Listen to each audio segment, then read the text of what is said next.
안녕하세요. 커피앤톡입니다. 오늘도 와주셔서 감사드리고요. 바로 사연 읽어보겠습니다.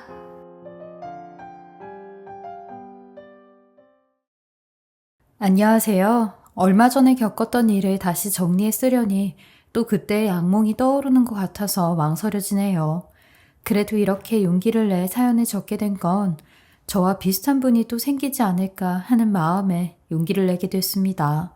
저는 30 후반의 늦은 나이에 결혼했고 또래 친구들은 아이들 다 키우고 유치원 보낼 시점에 겨우 연애를 시작했죠.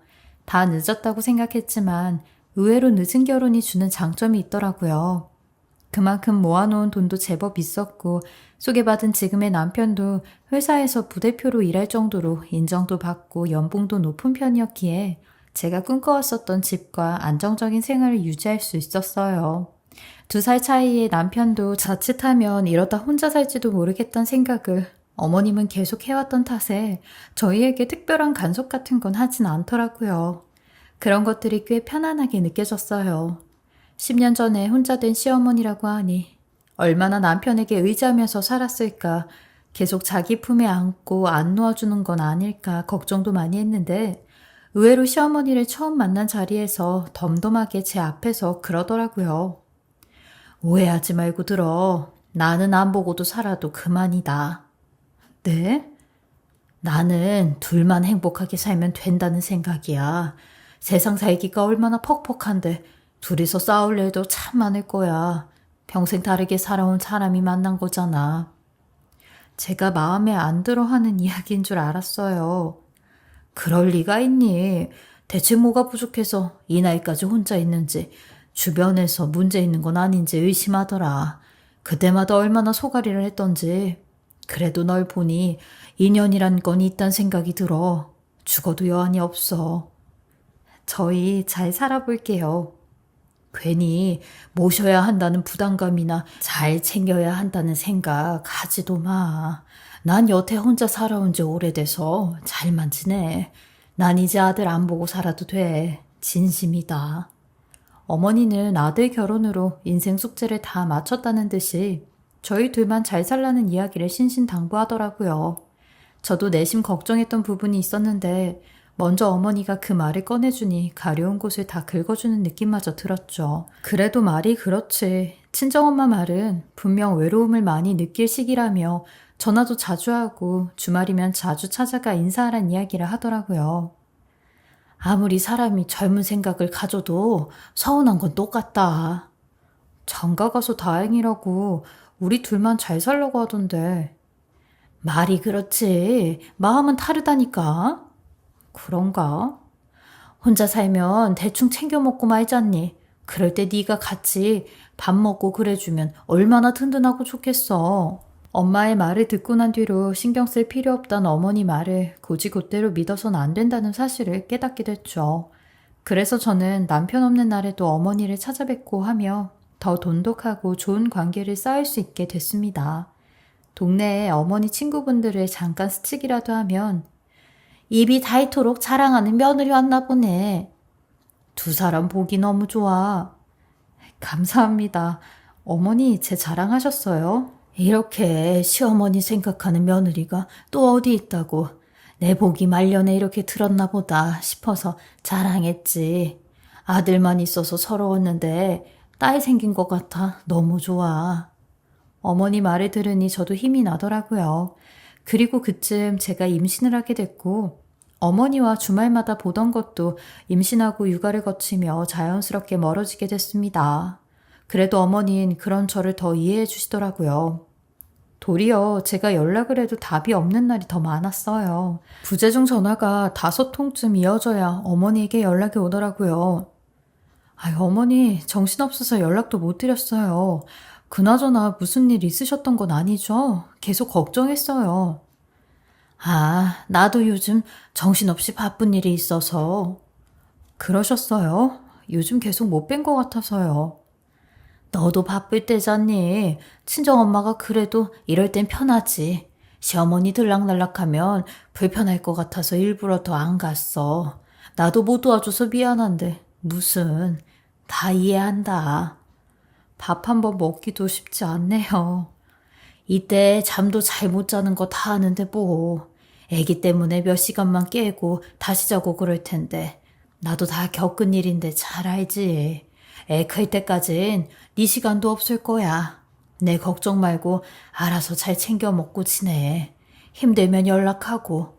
우리 애가 많이 도와는 주니? 걔도 그런 걸 안 해봐서 얼마나 엉성할까 싶다. 그래도 새벽에 저보다 먼저 깨서 분유타고 그래요. 다행이다 그거라도 해서. 어머니 또 연락 드릴게요. 아유, 예. 혹시 반찬 같은 건 좀 있니? 반찬이요? 내가 좀 해서 갖다 줄게. 친정엄마가 해준 것만 먹는 건 아니지. 넉넉히 놓고 먹을 수 있게. 괜히 시켜 먹는 거 자주 하지 말고. 너 낮에는 친정 가 있지? 아, 네. 그럼 비밀번호 하나 남겨놔. 그냥 갖다만 놓고 올게. 아, 오셔서 연락하시지. 이럴 때 얼굴이라도 뵙고요. 됐다. 바쁠 텐데 무슨.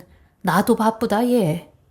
시어머니는 귀엽고 저 없는 시간에 반찬만 놓고 간다면서 만나는 걸 피하려고 하더라고요.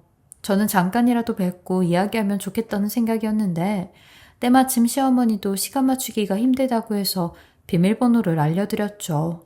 평소 어머니가 스트레스 주는 일은 전혀 없었기 때문에 그런 것도 딱히 어렵게 느껴지진 않더라고요.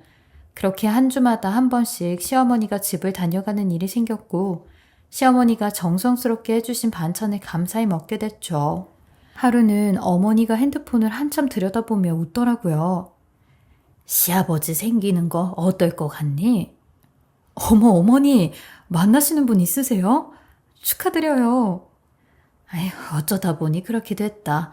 나보다 한참 젊은데 사람이 너무 다정하고 좋더라. 인성 자체가 따뜻한 사람이야. 나보다 훨씬 어린데 나이는 안 보더라. 어떻게 알게 되셨어요? 나이가 무슨 상관이에요? 교수야, 교수. 근데 이 사람이 지금 외국에 있어. 아, 그럼 계속 통화만 하시겠네요? 그렇지. 한국 돌아오면 같이 살자고는 하는데 그래도 한 1년은 더 기다려야 될 것 같아. 그때까지 잘 얘기 나눠보세요, 어머니. 신중하게. 그래서 말인데, 아니다. 아무것도 아니야. 어머닌 무슨 말이 하고 싶으신 것 같았는데 계속 꺼내질 않더라고요. 어머니가 누구를 만난다는 소식을 들으니 저도 안심이 되더라고요. 늦은 나이지만 계속 혼자 지낼 걸 생각하면 걱정이 이만저만이 아니었는데 노년에 마음 맞는 사람과 산다는 일도 괜찮지 않을까 했죠. 그러던 어느 날 어머니에게 다급히 연락 한 통이 걸려왔어요. 예, 잠깐 시간 되니? 급한 일이라. 무슨 일이세요, 이 새벽에? 네 시아버지가 지금 아프단다. 어쩌면 좋니? 시아버지요? 그래, 외국에서 수술해야 한다는데 지금 돈이 없단다. 무슨 수술을 하시는데요? 우선 5천만 마련해. 그렇게 큰 돈을 당장 어떻게?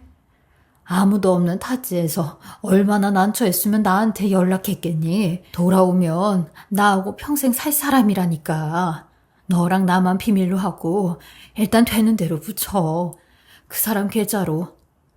어머니, 당장 돈을 보내는 것보다 확인을 한번. 너도 참 웃긴다 얘. 내가 너한테 여지껏 간섭했던 거 하나라도 있어? 있으면 말해봐. 해보라고. 아니요, 그런 뜻이 아니라 신중하게 하면 좋잖아요. 나는 너 마음에 안 드는 것도 눈 질끈 감고 견뎠다. 왜? 내 아들 인생이니까. 나라고 너 같은 며느리 얻고 싶어서 참고 산 줄 알아? 다 늙어 빠진 애를 누가 반가워해? 너 결혼식장에 서 있는데 부끄러워 아무 말도 못했다. 어머니, 갑자기 왜 그렇게 말을 하세요? 시아버지한테 하는 버르장머리를 보니 나도 이렇게밖에 말이 안 나오네. 네가 잘하지 그랬니? 돈 나오니까 얘가 싹 바뀌네 태도가. 네가 벌었어? 넌 애밖에 더 키워? 넌 사람 죽는데도 구경만 하려냐? 이 독한 것. 결국 어머니는 저희 남편에게 본인이 수술해야 할 일이 있다면서 몇 년간 모은 돈을 싹 갖고 갔더군요. 거짓말까지 해가면서 그 돈을 갖고 갔다는 게 너무 괘씸했죠. 그래도 남편이 택한 결정이니 저도 아무 말 안 했죠. 얼마 뒤 부부 동반 모임이 있는 날이었는데 당신 그거 하고 가, 오늘 같은 날엔. 뭐?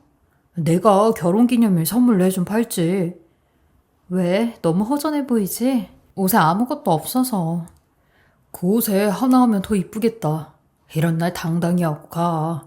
은근슬쩍 남편 자랑도 해주면 좋고. 못 살아. 자기 자랑하라고 하라는 거야? 여자들끼리 은근히 그런 거 있다면서. 알았어. 어? 근데 없어. 이상하네? 왜 없지? 정말 없어.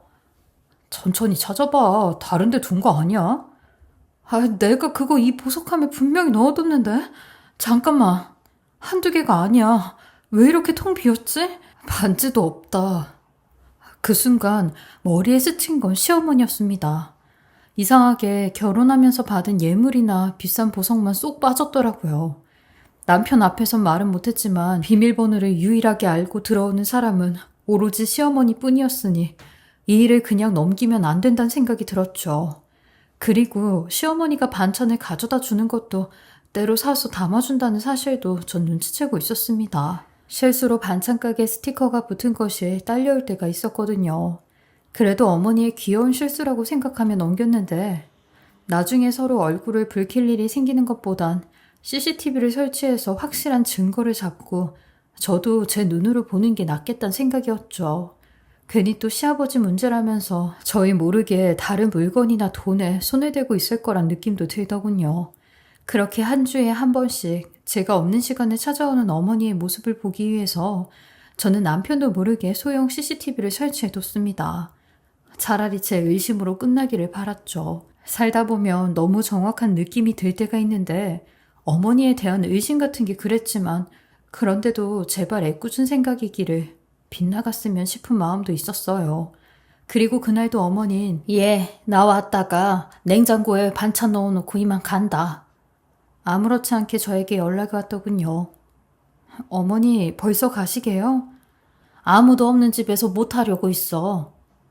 제가 없으니까 드릴 것도 없고 죄송해서 어떡해요. 맛있게 먹기나 하고 우리 손녀 잘 키우면 돼. 감사해요, 어머니. 잘 먹을게요. 저번 주에 주신 것도 너무 맛있어서 순식간에 먹었어요. 남편도 입에 맞는지 잘 먹더라고요. 감사해요. 그렇게 전화를 끊고 저는 핸드폰으로 연결된 CCTV 화면을 가만히 들여다봤습니다.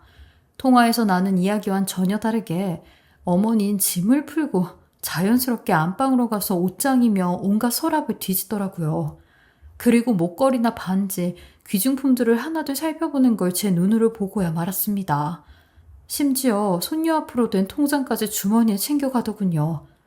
얼마 전에도 삼촌을 아무렇지 않게 갖고 가더니 이런 일까지 저지르는 게 대체 무슨 마음인지 알 수 없었죠. 이 일을 어떻게 처리하면 좋을지 막막해졌습니다. 어떻게 대화로 풀어야 할지, 또 남편에겐 어떻게 전해야 할지 고민하다 다음날 바로 전화를 걸었습니다. 솔직히 어머니 반응이 궁금하더군요. 혹시 어머니 저희 애기 통장 갖고 가셨어요? 넌 내가 친구로 보이니? 아니요. 집에 온 사람이 어머니뿐이라서요. 내가 왜 그걸 손대? 너 지금 그런 말을 눈 하나 깜빡 안 하고 말하는 게 무슨 버르장머리야? 죄송해요. 그럼 신고를 해야겠네요. 여쭤본 거예요. 너 돈 3천 때문에 이러니? 날 도둑년 취급해? 그냥 물어본 것 뿐이라고요, 어머니. 진정하세요.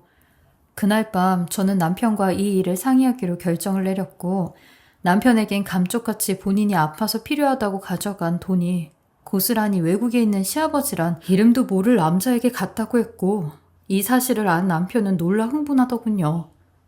미치겠다. 나 늙어서 남자한테 무슨 짓이야. 삼촌이 무슨 애 이름도 아니고 그걸 보내. 얼마나 진지한 사이라고. 어머니가 애 통장까지 손댔다고. 비밀번호 바꾸고 당장 오지 말라고 해? 당신은 어떻게 하고 싶은데? 이제는 감정적으로 이야기하면 안 될 것 같아. 그럼 난 모른 척 할 테니까 당신이 해결해. 엄마하고 최대한 내가 안 끼어드는 게 좋잖아. 그렇게 남편으로부터 제 선택을 믿겠다는 약속을 받고 저는 그날 경찰서에 떨리는 손으로 시어머니를 신고했습니다. 그 화면을 같이 보고서야 모든 이야기가 가능할 거라는 생각이 들었거든요.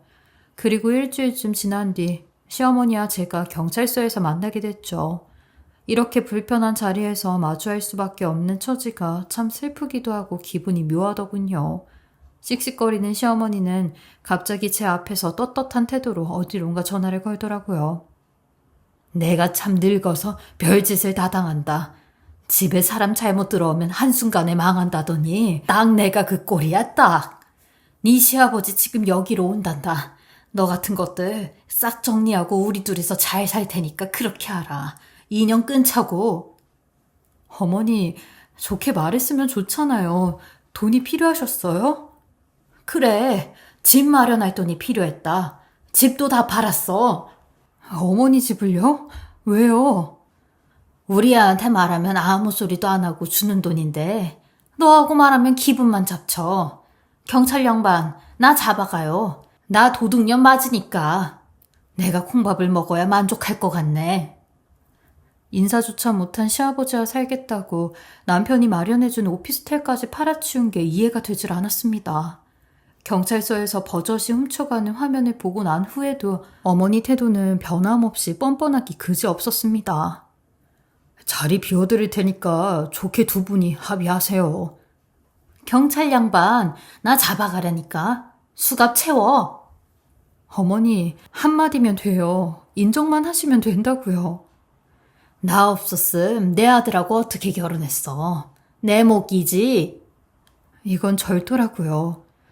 말 안 통하는 년하고 무슨 말을 해? 오늘부로 너하고는 인연 끊는 걸로 알아. 얼마나 개념 없으면 경찰서에서 나를 부릴 생각을 해. 대화가 안 통하는 어머니와 헤어진 그날 밤 새벽 1시가 넘은 시간에 어머니가 집을 찾아왔더라고요. 이 시간에 어쩐 일이세요? 내가 잘못했다. 네? 갑자기 무슨 소리세요? 사기 당했어. 이제 땡전 한 푼도 없어, 내가. 남편까지 잠에서 깨 경찰서에서 본 얼굴과 정반대로 초췌한 어머니 얼굴을 보고 있으니 이게 하루에 일어난 일인지 의심되더군요. 꿈인가 싶을 정도였죠.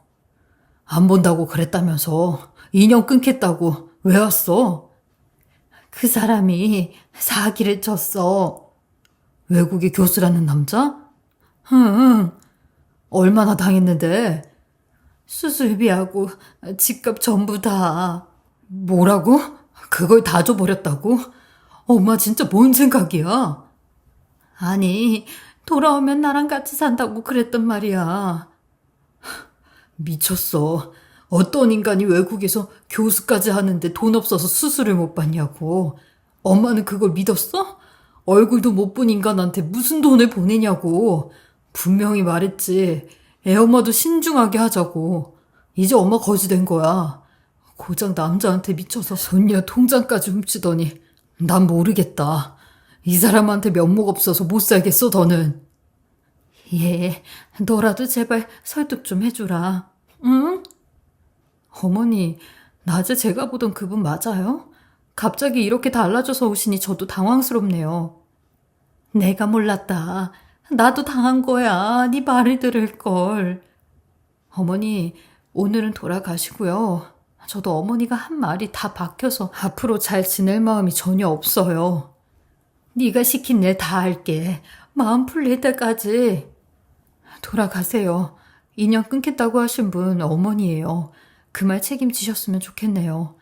저희 5년 모았던 돈 순식간에 다 물거품 됐어요. 어머니 때문에. 미안하다 정말. 가주세요. 더 어머니 얼굴 보기가 힘드네요. 그렇게 전 어머니를 새벽에 내쫓듯 보내버리고 아이를 품에 안고 얼마나 엉엉 울었는지 모릅니다. 돈도 돈인데 이렇게까지 서로 상처를 입히고 결국 모든 걸 잃게 된 이유가 한 번도 안 본 모르는 남자 때문이라는 게 너무 억울하더군요. 게다가 어머니는 그 사람과 채팅으로 만나 며느리가 뒤에서 아들을 조종하고 있다는 등 별 이야기를 다 믿고 있었던 어머니에게 그동안 잘하려 애썼던 저의 시간들이 다 억울했어요. 한순간에 어머니의 돌변하는 태도를 보니 저도 마음이 풀리지 않아서 거리를 두면서 지내고 있었어요. 그렇게 몇 개월 정도 지났을 때 남편이 저 모르게 어떤 여자와 연락을 하는 걸 우연찮게 듣게 되었어요. 남편이 저 대신 아이를 재운다고 해서 그런 남편에게 아이를 맡기고 먼저 자려고 하는데 애기한테 감기약 먹이는 걸 깜빡해서 곧장 애기 방으로 가게 되었죠. 그런데 애기 방에서 남편이 누군가와 통화하는 소리가 새어나왔어요. 전세금 정도는 내가 어떻게든 마련해 볼게. 아니, 여자가 그런 일을 어떻게 하려고 해? 내가 맘 아파서 그런 거 못 본다고. 오랫동안 못 보고 지낸 것도 내가 가슴이 찢어지는데 왜 자꾸 그래? 아, 그 돈은 당연히 애엄마 모르게 줘야지. 일단은 끊고 내가 내일 정도에 돈 마련해서 다시 연락할게. 나 없다고 밥 안 챙겨 먹지 말고 밥 잘 챙겨 먹고 있어. 속닥거리는 남편의 통화 내용을 들어보니 이건 누가 들어도 여자에게 그것도 저 모르게 전셋돈을 준다는 내용이었죠. 저는 그 통화가 끝나기 전에 문을 벌컥 열어 들어갔고 남편은 저의 그런 등장에 눈이 튀어나올 것 같더라고요. 저는 그런 남편의 전화기를 빼서 당신 누구야? 누군데 나 모르게 전세금을 달라고 해? 누구냐고? 상대방도 놀랐는지 제 목소리에 전화를 바로 끊었고 남편은 전화기를 뺏어들며 이 사람 왜 그래? 우리 직장 동료랑 내일 바이어 만나서 회의할 내용 얘기하고 있었는데 아 진짜 당신 원래 이렇게 막무가내였어? 회의할 내용이라고? 당신 내가 무슨 귀머거리인 줄 알아? 지금 어디다 대고 거짓말을 하고 있어. 뻔히 밖에서 다 듣고 들어왔는데 당신 바람 피니? 바람 펴? 핸드폰 내놔봐. 어떤 년인데 나 모르게 전세금까지 해주려고 하냐고. 남편은 저한테서 핸드폰을 뺏기지 않으려고 사수를 했고 저도 그런 남편과 엎치락 뒤치락하며 할킴을 당하면서까지 실랑이를 했어요. 그리고 겨우 핸드폰을 빼서 다시 그 사람에게 전화를 걸었는데 전화기 너머로 들려오는 목소리는 너무나도 익숙한 목소리였습니다. 재현아, 네 마누라한테 들켰냐? 아우, 이걸 어쩌면 좋아. 걔가 또 전세금 못하게 해줄 텐데. 쥐새끼 같은 것. 하필이면 왜 이때 전화 통화하는 걸 들었대? 그러게요. 쥐새끼같이 운도 좋게 잘 들었네요. 어머님, 잘 계셨어요? 아니지. 연 끊자고 한 지 이제 3달 됐죠. 3달 동안 얼마나 잘 계셨겠어요. 그 일이 일어난 지 엊그제 같은데. 왜 연락하셨어요? 또 돈 뜯어내시려고요? 제가 분명히 어머님이랑 연 끊을 때 그랬죠. 저 몰래 이이랑 연락하면 이혼한다고요. 어머님 아들 호래비 한번 만들어 보세요. 어머님은 뭐라고 말을 하려고 하시는데 저는 듣지도 않고 바로 전화를 끊었고 남편한테도 핸드폰을 던져주며 당신도 똑같다고 했어요. 그렇게 당하고도 또 시어머니한테 돈을 주려고 했냐고요. 그러니 남편도 잘못했다며 처음엔 어머니한테 연락이 와서 안 받고 문자도 안 보고 했는데 나중에 어머니가 회사 앞에까지 찾아와 사정사정을 하며 지금 지낼 곳도 없어 찜질방에서 간신히 지내고 있다고 했다는 겁니다. 그걸 듣고 어머니 꼴을 보니 마음에 걸려 작은 원룸 하나 구해드리고 나서 완전히 연을 끊으려고 했다는데 여보, 진유 엄마, 당신도 부모님이 있잖아. 그럼 자식이 부모 마음 헤아려 주는 건 당연하지. 이번 한 번만 엄마 도와드리고 연 바로 끊을게. 어머님도 문제지만 당신도 문제야. 절대 안 되니까 그렇게 하라. 이렇게 도와드리면 나중에 또 돈 달라고 하실 게 뻔해. 생각 안 나? 벌써 잊었어? 우리 집에서 도둑질 하시고 진유 통장까지 훔쳐가셨잖아. 그리고 어머님이 날 어떻게 생각하고 있는지 그 속내 다 알게 된 이상 절대 안 돼. 당신도 잘 선택해. 누구랑 평생 살지. 그렇게 쐐기를 박으니 남편도 알겠다며 본인도 잠시 잊고 있었다고 하더군요.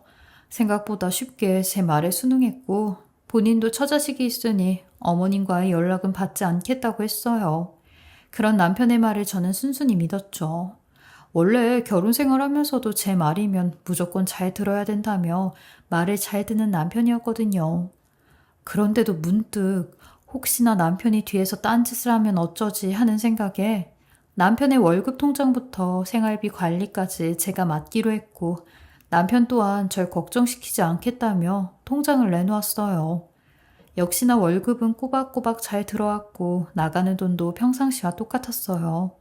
저희 엄마한테도 이런 얘기를 하니 엄마는 저와는 반대로 시어머니를 용서하고 한 번만 더 기회를 줘보라고 하시더라고요. 저희 남편이 오죽하면 저 모르게 그랬겠냐며 되려 남편이 안쓰럽다고 하셨어요. 그런 철부지 엄마를 만나서 착한 윤서방이 무슨 고생이니? 시어머니 보고 하라는 거 아니야. 네 남편 보고 하라는 거지. 남자가 안팎으로 신경 쓸 게 많으면 큰일도 못한다. 그러니까 너라도 그 마음 헤아려서 네 남편 내조 좀 해줘. 내조가 달래내주니? 저희 엄마는 아버지와 살면서도 늘 먼저 속 깊이 아버지를 내조하셨기에 저한테도 그런 당부를 하시는 것 같았어요. 그래서 저도 큰맘 먹고 정말 딱 한 번만 더 시어머니에게 기회를 줘야겠다 생각을 했죠. 남편과 셋이 만나서 얘기라도 해보려고 했고 남편에게 전화를 걸었어요. 남편한테는 일부러 시어머니 얘기를 먼저 하지 않고 여보, 오늘 엄마가 진유 봐주신다고 하는데 오랜만에 우리 데이트나 할까? 내가 당신 회사 앞으로 갈게. 그래? 나 오늘 퇴근 좀 늦는데. 그럼 8시까지 회사 앞으로 올래? 그때쯤이면 끝날 거야. 그래, 알았어. 시간 맞춰서 갈게. 그렇게 8시까지 만나자는 전화를 끊고 오랜만에 만나는 시어머니에게 빈손으로는 또 갈 수 없을 것 같아 건강식품이라도 사야겠다 싶어 좀 일찌감치 나오게 되었어요. 남편 회사 근처에 대형 백화점이 하나 있거든요. 백화점에 가서 살 것만 딱딱 사고 나오니 생각보다 쇼핑이 빨리 끝났고 시간이 많이 떠서 그냥 남편의 회사 근처 카페에서 기다리자 생각하고 있었습니다. 오랜만에 육아에서 벗어나 자유를 좀 만끽하고 있었죠. 그런데 그때 어딘가 익숙한 모습의 남자가 카페 앞을 휙 하고 지나가는데 저희 남편이었어요. 직장인들 사이에서 퇴근을 한 듯 가방까지 다 챙겨나와 횡단보도에서 발을 동동 구르고 있었죠. 잔뜩 상기된 얼굴에 머리까지 쥐어뜯으며 신호를 기다리고 있는데 저 또한 시선이 그런 남편에게 쏠렸죠. 그래서 뭔가에 홀린 듯 남편을 따라가게 되었어요. 그런데 남편이 간 곳은 회사와 그리 멀지 않은 한 부동산이었습니다. 부동산엔 갈 일이 전혀 없는 남편인데 왜 부동산에 갔지? 하는 생각이 들었고 순간 시어머니라는 존재가 스치듯 제 머리를 탁 쳤어요. 설마 하는 마음에 멀리서 남편만 지켜보고 있었죠. 그런데 얼마 후 나타나지 말아야 할 사람인 시어머니가 모자와 선글라스를 단단히 쓰고 그 부동산 안으로 들어가더라고요. 저는 정말이지 설마 했어요. 그런데 제가 설마 했던 일이 지금 벌어지고 있는 것 같았죠. 하루만 더 참지. 내가 다 마음 비우고 한 번만 더 용서를 해주려고 했는데 저 인간들은 그런 내 마음도 모르고 나무르게 내 뒤에서 뒤통수를 치고 있구나 싶었어요. 남편이 원망스럽고 밉더라고요. 그렇게까지 거짓말을 하고 싶을까. 통장도 다 맡겼는데 대체 무슨 돈이 있어서 자기 엄마 전세를 마련해 주려고 하는지 그것도 궁금하더라고요. 한참 뒤 그 둘은 밖으로 나와 택시를 잡으려고 하는지 저는 그때 바로 남편에게 전화를 걸어 오늘 저녁 약속은 취소를 해야 될 것 같다고 하였어요.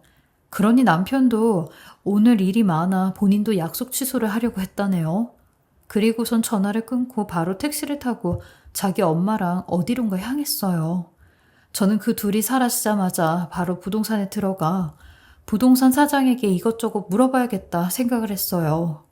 사장이 얘기를 안 해주면 그만이겠지만 믿져야 본전이라는 생각으로 무턱대고 부동산으로 들어간 거죠. 안녕하세요 사장님. 방금 저희 오빠랑 엄마 왔다 가셨죠. 여기서 만나기로 했는데 제가 핸드폰을 두고 오는 바람에 못 만났네요. 그나저나 저희 엄마 집 계약은 잘 하셨어요? 처음엔 부동산 사장이 저를 의심스럽게 쳐다보길래 남편 이름과 시어머니 이름을 대니 이내 반색을 하며 사모님 따님이시구나. 따님 있단 얘기는 못 들어서. 아이고, 그나저나 엇갈려서 어떡해요. 저희가 전화 빌려드릴 테니까 이따 해보셔요. 아, 그리고 집 계약은 아주 잘했어요. 오빠가 효자고 착하던데. 본인 아내랑 엄마랑 셋이 산다며 그 큰 집까지 계약하고 이제 엄마도 컨테이너 말고 편한 집에서 살게 돼서 따님도 좋으시겠어. 아주 아들 며느리랑 산다고 콧노래를 부르시더라고. 다음에 한번 엄마랑 오빠랑 같이 와요. 언제든 집 구경시켜줄게요. 며느리라면 저를 말하는 건데 저랑 어머님이랑 셋이 산다니 아예 금시초문인 얘기를 여기서 듣게 된 거죠. 아, 네, 사장님, 그쵸. 저희 오빠 정말 착하죠. 아, 근데 사장님, 저희 엄마가 계시는 컨테이너 주소가 어딘지 혹시 모르시죠? 제가 지방에 살면서 자주 못 와봐서요. 저기 땡땡산 무슨 절 올라가는 길에 있잖아요, 컨테이너. 아이, 그것도 빨리 빼줘야 되는데, 그 절에 있는 스님들도 엄마가 불쌍하니까 아무 소리도 못하고 있다고 하더라고. 얼른 가봐요. 아까 오빠랑 엄마도 거기 간다고 하던데. 암튼 엄마한테 잘 효도하고 잘해요. 전화 쓰려면 쓰고. 그 부동산 사장의 말에 저는 그곳 컨테이너로 끌려가듯 몸이 끌려가게 되었고 저녁 노을이 질 때쯤 도착해 간신히 나무로 둘러싸여진 컨테이너 하나를 발견하게 되었어요.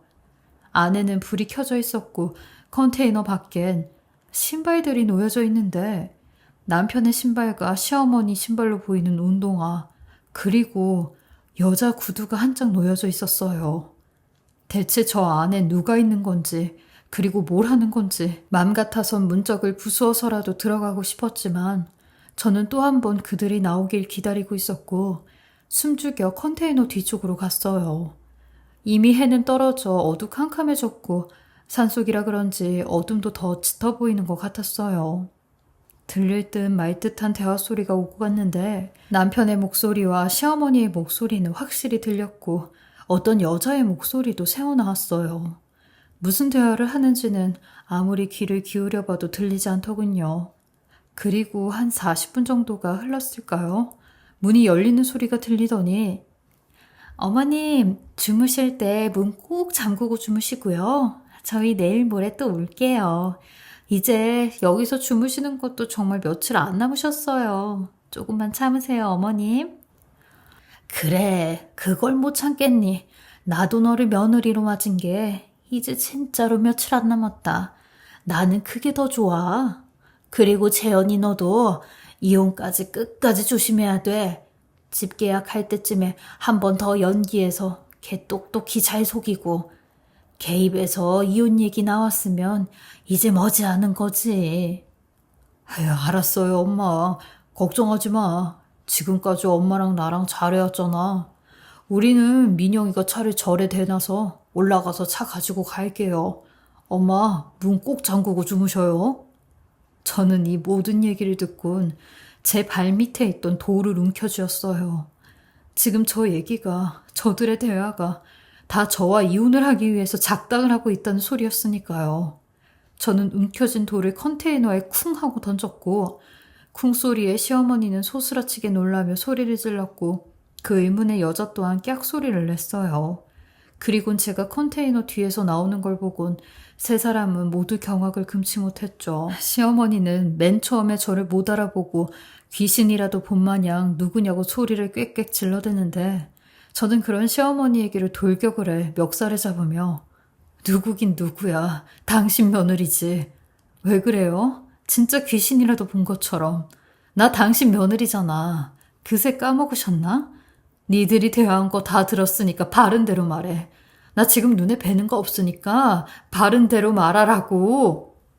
남편이란 놈은 저를 말리며 시어머니 멱살을 풀라고 다 설명하겠다고 하였고 의문의 그 여자는 저를 피해 막 도망을 가려고 하는데 저는 그 여자를 뒤쫓아가 뒷머리를 낚아챘어요.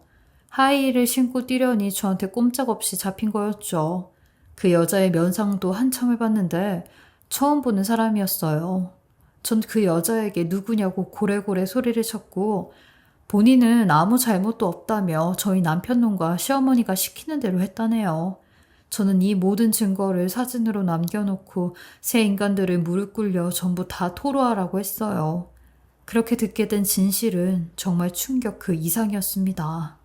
바람난 남편놈은 저와 이혼을 하기 위해 시어머니랑 머리를 맞대 이런 거짓말까지 쳤다는데, 여태 시어머니가 남자를 잘못 만나 사고를 치고 다닌 건 전부 다 거짓말이었대요. 시어머니가 사고를 쳐서 남편이 저 몰래 매번 해결을 해주는 척 하면 제가 그걸 알고 이혼하자고 얘기가 나올 때까지 이 짓을 계속 반복하려고 했었다네요. 만약에 바람피는 거 걸려서 이혼하게 되면 저한테 위자료도 줘야 되고 재산 분할도 불리하게 해줘야 되는 이딴 짓을 벌인 것 같았죠. 제 입에서 먼저 이혼 얘기가 나올 때까지요. 그리고 남편놈이랑 불륜한 그 상간녀는 알고 보니 돌싱이었지만 저보다 젊고 직업도 주식 애널리스트라고 했어요. 근데 더 기가 막힌 건 시어머니가 주식하면서 이 여자를 만나게 된 거였어요. 그래서 저희 남편까지 소개를 시켜줬다는데 둘이 눈이 맞은 거죠. 그러니 시어머니가 이 짓을 더 주도적으로 한 거였어요. 근데 이 여자가 시어머니 주식을 잘못 굴리면서 맡겼던 돈이 다 날아가게 되었고, 그것 때문에 남편이 해준 오피스텔과 돈 3천을 그 여자한테 다 갖다 준 거였어요. 그러면서 컨테이너에서 살게 된 거죠. 이 컨테이너도 저를 공사하던 인부들이 쓰던 거였는데, 철거하기 전에 시어머니가 들어가서 철면피 깔고 계속 살았었다네요. 근데 이번에 그 상간녀가 날린 돈을 일부분 복구해주면서 전세 계약도 저 몰래 할 수 있었던 거였고요. 아주 저 몰래 뒤에서 별짓거리를 다 하고 다녔던 거였어요. 근데 너무 괘씸했던 게 시모가 사고친 걸로 그걸 볼모 삼아 저랑 남편놈의 이혼을 이용했다는 게 그게 제일 괘씸했어요. 물론 이 상간녀한테 홀딱 넘어간 남편놈도 천하의 쓰레기였죠. 저는 이 셋이 얘기하는 내용들 다 녹음하고 그 길로 아버지한테 연락해 데리러 와달라고 하여 집으로 가서 남편놈의 옷, 컴퓨터, 신발 등등 모든 짐을 전부 다 쓰레기장에 갖다 버렸어요. 맘 같아선 갈기갈기 다 찢어버리고 부숴버리고 싶었는데 제 손만 아플 것 같더라고요. 멀쩡한 오피스텔 한 채, 3천, 아이 적금까지 시어머니와 남편놈이 앗아간 건 결코 돈이 아니라 우리가 열심히 일궈온 미래였어요. 근데 그걸 이혼의 도구로 사용하고 아무것도 모르는 절 속여 남편놈의 불륜을 덮으려고 한 이 모자에게 벌을 주고 싶었죠. 저는 바로 이혼 변호사 알아보고 이혼 소송하게 되었고 1년간의 소송으로 이혼한 지는 벌써 2년 반 정도 되었어요. 이 글을 쓰게 된 것도 만약 이혼 생각이 있으신 분들이 계시다면 저와 같은 케이스도 있으니 참고하셔서 저처럼 피해보시질 않길 하는 마음으로 쓰게 되었어요. 몇몇 분들은 저한테 재혼 생각은 없냐고 물으시는데 저는 이혼 후에도 시어머니란 소리만 들어도 명치가 갑갑하고 숨이 턱턱 막혀서 재혼 생각은 하나도 없더라고요.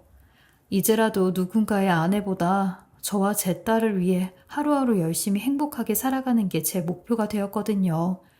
저희 딸이 성인이 되고 결혼을 하고 아이를 낳을 때까지 저는 엄마로서 올바른 안내자 역할을 해줄 거고 딸도 잘 키우고 싶어요. 엄마는 용감하다라는 말처럼 용감하고 씩씩하게 살고자 이렇게 사연을 보내봅니다.